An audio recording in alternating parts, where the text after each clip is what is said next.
So yesterday, I tweeted that the trade deadline has been completely boring, and I am about to pay for it because we have one of the biggest trade videos in the history of the channel. I'm not joking. This video is so big that we have to push the Mason Miller trade to the next video and the actual recap. This first video is not going to be a normal MLB recap. It's only going to be trade. So make sure you guys, if you haven't already, hit that subscribe button, turn on those bells because that Mason Miller trade reaction is going to be out pretty soon. But here we go. We have, 15 trades in this video alone? The Mariners got their guy. Just a few days after getting Josh Naylor, a pretty big bat from the Diamondbacks, they went back to the well. They are picking up another Diamondback power hitter, Eugenio Suárez, who the Mariners actually traded to the Diamondbacks, so they're handing down an Uno reverse card. Let's talk about Eugenio Suárez before we talk about the three prospects slash guys who've already made their debuts, but they haven't been in the big leagues for a while that the Diamondbacks are getting back. Eugenio Suárez is a free agent after this year, so that is very important because Josh Naylor is also a free agent. But aside from that, Suárez has 36 home runs right now. He's on pace for 50 plus. So again, getting him and Naylor in the span of a week is objectively an elite deadline. And we have to remember,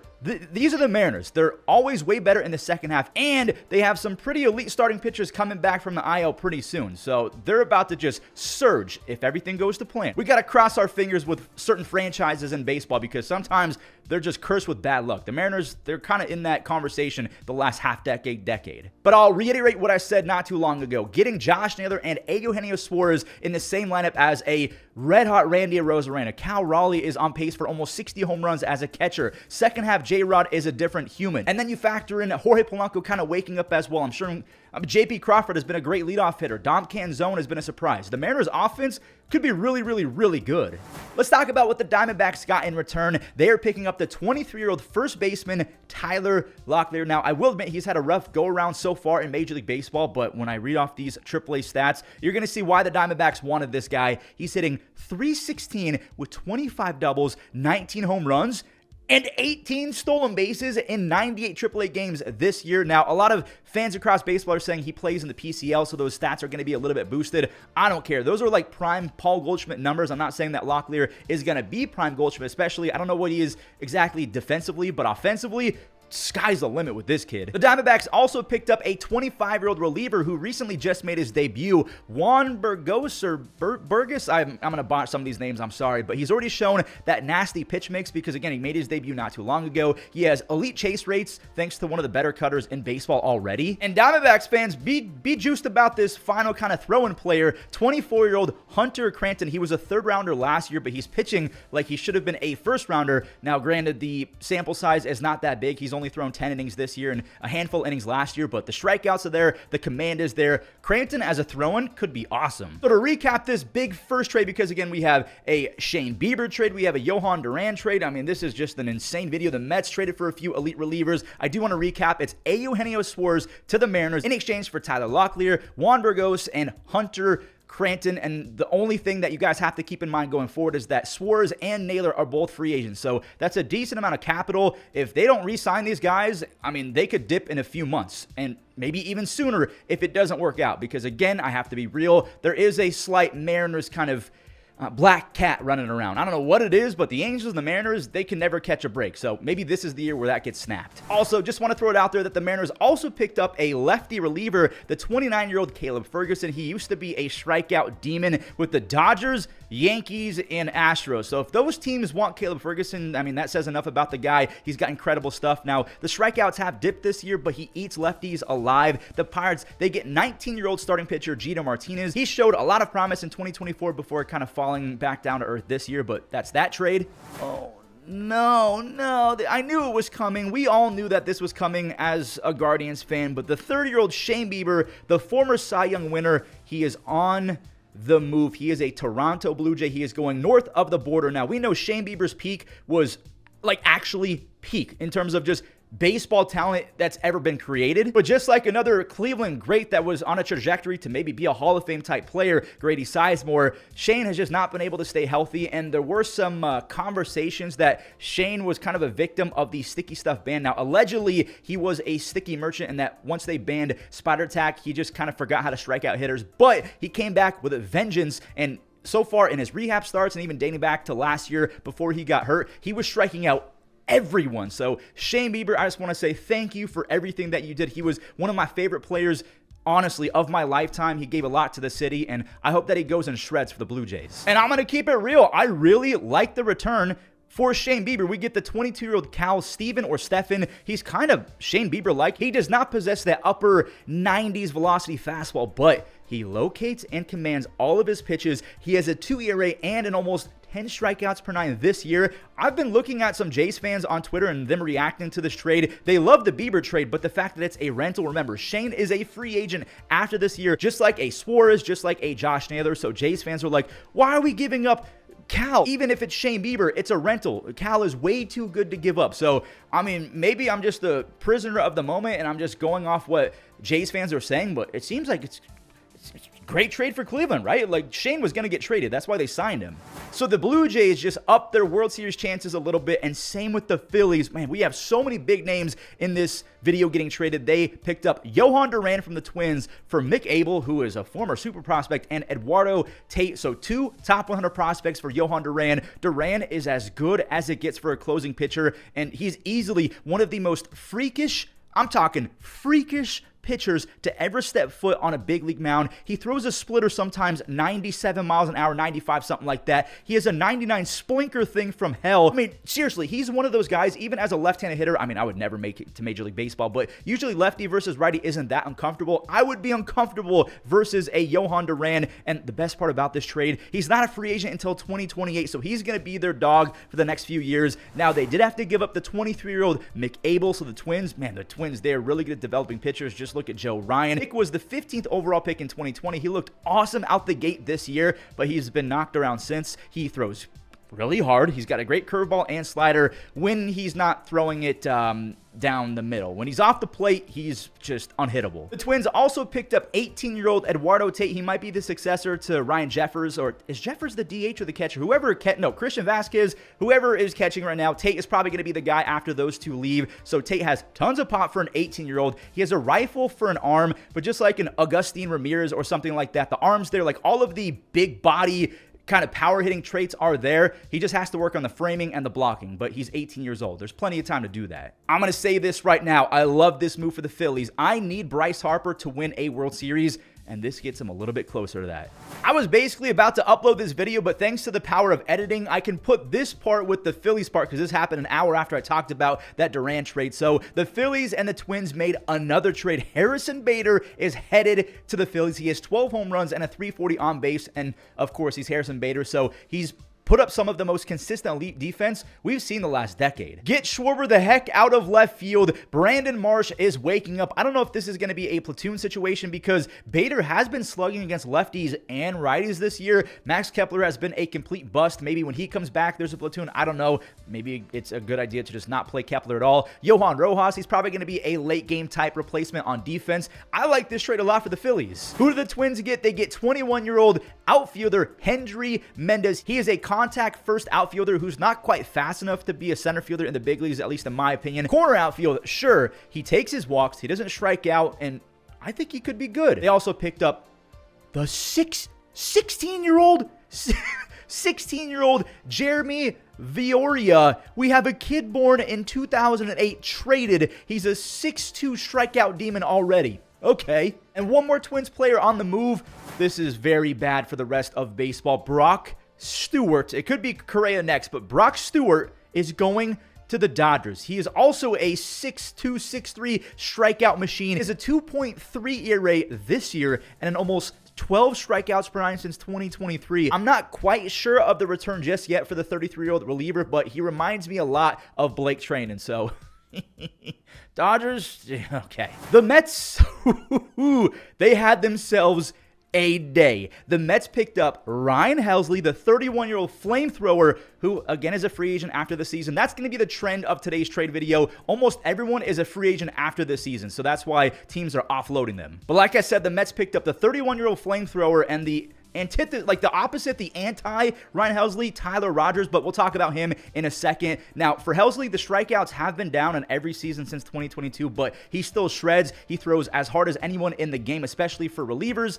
obviously the relievers throw the hardest usually. It's probably going to be his first time in a setup role unless Edwin Diaz is going through something. If you're a Mets fan, give me an update in the comments. I'm pretty sure Sugar is all right, but this is just like protection in the playoffs. Now, they did have to give up a few kind of decent names. Jesus Baez is going back to the Cardinals. He's a 20-year-old infielder with a pretty good eye and insane power. They gave him a 60 grade for his power. He can also sling it, so he's got a rifle for an arm. They also got the 22-year-old Nate Dome, who has some of the better stuff in the Mets organization. He was up to 99 miles per hour as a reliever. He sits 93 to 95 as a starter. He's a lanky guy. He put up a 2.9 ERA with solid strikeout stuff, and he's pretty good at limiting walks. That's a great combination for a pitcher. The Cardinals also got Frank Ellisalt. He is a 19th rounder throw-in. He's a 23-year-old reliever who has impressed. He has a 3 ERA his first 57 innings in A-ball, so take it with a grain of salt, but still, he's been impressive. The Mets also got Tyler Rogers, the twin brother of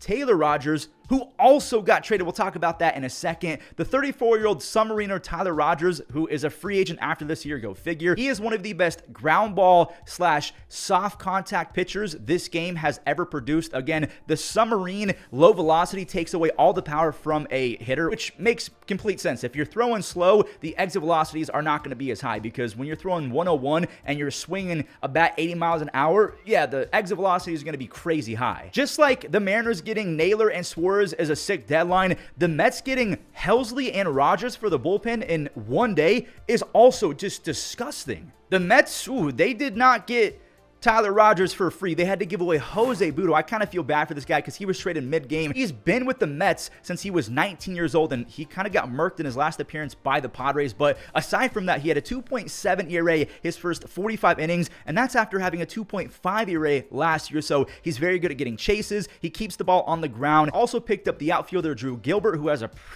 his swing is art. He went from the top 100 prospects to out of it after just crashing in 2024. But he has 12 home runs and a 350 on base in AAA this year. He is flashing that elite ceiling. And remember, this guy was once traded for Justin Verlander when Verlander was in his prime. So he could be something special. Who knows? Also, forgot to mention, the Mets gave away Blake Tidwell. He just made his debut. He kind of got lit up. The walks might crush him. Maybe the Giants can fix him. I don't know. So again, the Mets get 2 relievers in one day, the same day that the Phillies get Jhoan Duran. The NL East is going to be absolute cinema. The Ke'Bryan Hayes experiment and era is officially over in Pittsburgh. Ke'Bryan Hayes is on his way to a division rival. That's how little the Pirates believe in his offensive ceiling. Ke'Bryan Hayes is going to the Reds, and again, I'll say this one more time. He has been an abject bust as a hitter. Yes, he's been a generational defender. He might win a Platinum Glove this year, but how bad has the offense been? Let's take a look. He has a 60 OPS plus his last 200 games. He's been 40% worse than the average hitter for going on 2 years now. I don't care how good your defense is. I mean, it's generational. It's very good, but just like Andres Gimenez, yeah, they're going to make the exceptional play once or twice a week and just really save you a few runs, but honestly, it's not worth leaving hundreds and hundreds of runners in scoring position just stranded out there. The Reds also picked up Zach Littell, but I do have to talk about the Pirates' return for Ke'Bryan Hayes. They get the twin brother of Tyler Rogers, Taylor the lefty. There's the Caleb Ferguson replacement that we talked about earlier. So Rogers does have 83 saves for his career and an almost 11 strikeouts per 9 over the course of his career, but the strikeouts are down. He does have back-to-back 2.5 ERA seasons, so there you go. He's going to fill in the gap nicely. He's a free agent after this year, so that's been the trend of this video. The Pirates are not in a rush to win any games anytime soon, but this was kind of the big name, at least in terms of future ceiling. They get the 9th-ranked prospect. The Reds produce some good solid players, so getting a Sammy Stafura could be good. He's one of the fastest players in minor league baseball. He's only 20, so he could grow into his power. He's getting a lot of comps to Trey Turner, obviously, and Matt McLain. So the Reds, they get Ke'Bryan Hayes for Taylor Rogers and Sammy Stafura, but the Reds were not done. The Reds also picked up Zach Littell in a kind of complicated 3-team trade. So Littell just threw 5 innings with no runs allowed against the Yankees. He has a 3.6 ERA his last almost 300 innings. What's been the trend of this video? Of course, he is a free agent once the season comes to a close, but the Reds, they're full-blown gluttonous now when it comes to starting rotation depth. They could go with 7 starting pitchers, or they could go to 5 again when Hunter Green comes back and move Littell and Martinez back to the pen. They could do whatever they want. The Rays get 28-year-old journeyman Brian Van Belly, I don't know how to say his name. I'm really sorry. He gives up a ton of hits, but it's the Rays, so obviously algorithms and analysts see something in this Brian Van 28-year-old journeyman's pitch shapes or potential pitch shapes to give him a flyer. Okay. And then some few other pieces. I know I said it was a 3-team trade. The Dodgers ended up with Ben Rortvedt. I'm not going to dig too deep into all the other stuff, but yeah, Ben Rortvedt, he's going to the Dodgers. Back to some big names. The Red Sox got Steven Matz. So the Red Sox have officially made a deal with their former GM, Chaim Bloom. In return, the Cardinals are getting Blaze Jordan. So it's a 34-year-old rental, purely a rental, unless the Red Sox re-sign Steven Matz. But Steven Matz really saved his career back in 2021 as a J. He fell off again in 22, bounced back. He fell off again, and now he's bouncing back again. He's fixed the command this year. He has a 1.5 walks per 9, so he's going to be in the Red Sox bullpen, I think, right? You guys remember the 14-year-old, 15-year-old who was hitting 500-foot home runs and went viral on YouTube a decade ago? That was Blaze Jordan. He's hitting over 300 this year with an almost 900 OPS. He has a teeny tiny strikeout rate, and I'm kind of happy for him, honestly, because there wasn't a lot of room for him in the Red Sox organization at third or first base, even DH. Same for Vaughn Grissom. I don't know if Vaughn Grissom's going to get traded, but that is the Steven Matz trade in a nutshell. Steven Matz for Blaze Jordan. I would say that's an overpay, but a lot of Red Sox fans are like, no, it's not. We don't have room for this guy, and he sucks defensively. The Cubs got 2 pitchers. They get Andrew Kittredge. The strikeouts are up, and he's got that funky little delivery. Another old rental. He's 35 years old, who's going to leave after 2025. He's been a menace before the Cubs. They just really want depth. And if you're a Cubs fan, please let me know. I forgot to do this part of the research. Is Porter Hodge okay, or is he just in the minor leagues fixing his stuff? Because I know he was insane to end 2024. The Cubs gave up Wilfrey De La Cruz back to the Orioles, a 17-year-old switch-hitting shortstop with a great eye. He's got really good speed. That's all I really know about the kid. Honestly, he projects more as a third baseman. The Cubs picked up the former National 27. Mike Soroka is only 27 years old. We know that he was an all-star as a rookie, finished, top 5 in Cy Young, then 2 Achilles injuries happened, but thankfully the White Sox gave him a flyer and he racked up an ungodly amount of strikeouts last year. He's not been good with the Nationals, but he does have a 3 ERA his last 4 starts, so it's kind of a perfect time to jump on the trade. Soroka, he could be used as a spot starter, or a mid reliever, and to be honest, Jed Hoyer is quickly becoming one of the better GMs in the game. Getting Soroka and Kittredge for some depth for one of the best teams in baseball, that's smart. In return for Mike Soroka, the Cubs gave up an 18-year-old by the name of Ronny Cruz. He's a crafty 6'2" infielder with some speed and versatility. They also picked up 25-year-old outfielder Christian Franklin, who is, like me, a 5'9" short king. We love short kings here. He had 34 stolen bases last year. He has elite on-base skills. I'm not saying he's the next Alex Call by any means, but he's kind of got Alex Call in his game. Although I will say Alex Call doesn't whiff as much as this kid, but there you go. 25-year-old Christian Franklin and the 18-year-old Ronny Cruz. The Astros, who knows if they're done? A lot of people are saying they're going to pick up Carlos Correa, but they got Ramon Urias, another Orioles player on the move. Urias is one of the better, I don't mean any disrespect by this, but he's one of the better players in all of baseball. He's 31 years old. He sees lefties a whole lot better than righties. He has 3 outs above average on defense, so he could really hold it down for Isaac Paredes, or maybe he's going to move around. I have no idea. The Orioles, they pick up the 20-year-old starting pitcher, Twine Palmer. It's got to be the last name, the Orioles getting a guy named Palmer. We've seen that before. He's 6'5", and he's a project that we won't see for a few years. The Tigers picked up 2 relievers. The former strikeout dog, Paul Sewald, he is going from the Guardians to the Tigers, a division trade. The Guardians are getting cash or a player to be named later. The last time I saw a player to be named later in a Guardians trade, it was Michael Brantley, so